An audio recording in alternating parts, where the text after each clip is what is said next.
Little sustained good can happen in our lives without discipline. It is uber important. And I would even argue that almost nothing good can come and stay in our lives unless it's turned into a practice or a liturgy, a routine in our lives. So if you think of your life and our lives are actually made up of everyday little moments, right?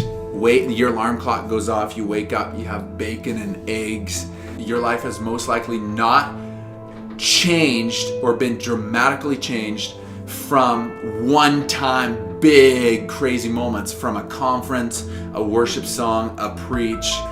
Those are cool, epic moments, but your life is not defined by that, and your life is not shaped by that. But your life is actually shaped by the everyday, monotonous, mundane, day-to-day trudge. Your life is shaped by the practices that you instill in your life.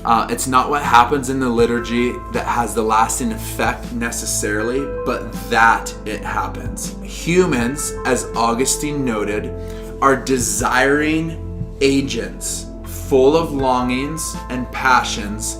In brief, we are what we love. What the heart loves, the will embraces, and the mind justifies. If you want to predict the shape of a person's life, don't look at their beliefs, but rather look at the kind of worshiper or practicer that they are. Our hearts are shaped by our practices.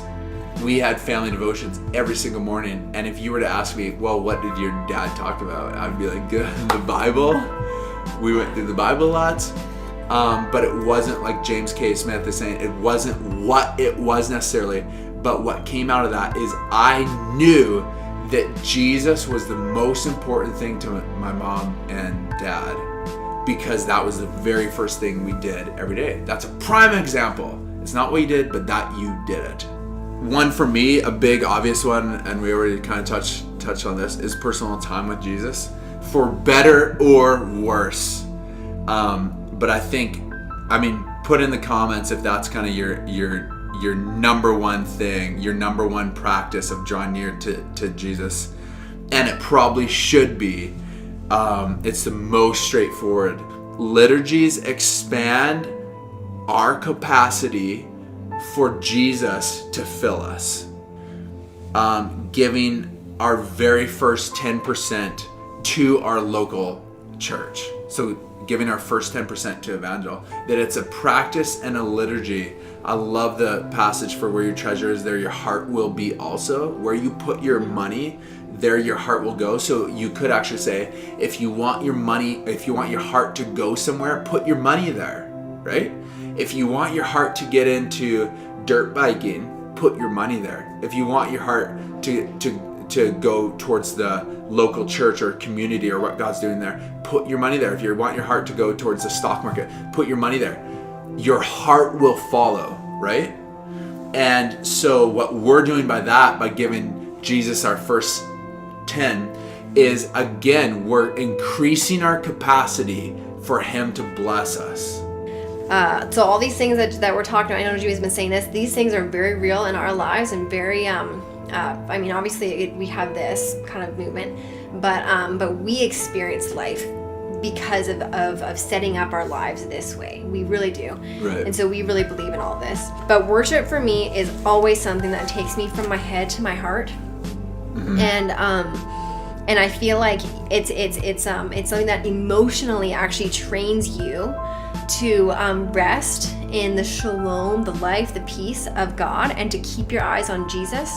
Mm-hmm. And I would just say that you should try it. You should try having moments of worship when you're afraid, worship, when you're angry, worship, when you're hurt, worship, when you're stressed, worship, and literally you can watch the state of your heart change.